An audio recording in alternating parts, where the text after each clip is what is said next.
Hi y'all, sometimes when you're sewing you've got a big stack.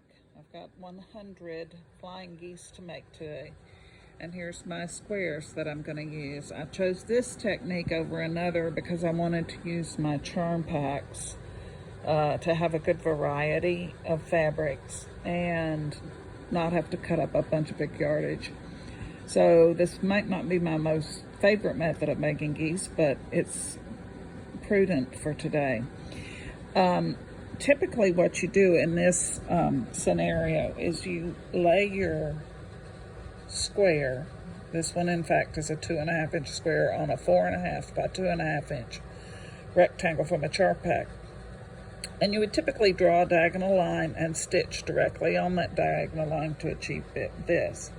However, that would mean drawing 200 diagonal lines. So what I've done instead is to mark my machine.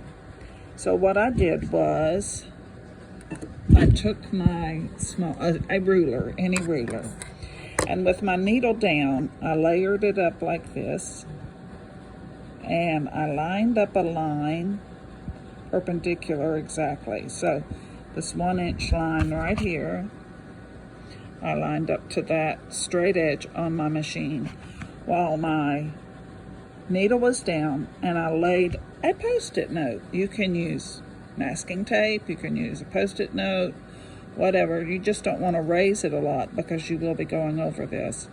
So I put my post-it note right there. Now, what I do next is I've lined this up. I'm going to try to do this one-handed and through the camera lens. I also have on an open toe foot. If your machine has one of those, it's very helpful because you can see exactly where you're going. And I lined this up. I like to sew just to the inside of that point.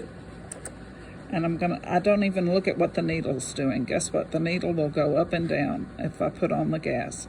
So I'm gonna just follow this little line right here. Look here, don't look at the needle. And you just follow that straight in. It's a little hard one-handed, but I'm doing it. Going slowly. Okay, so one-handed, that one came a little off. But you get the idea that you mark your machine, you use 2 hands, and you let it go through.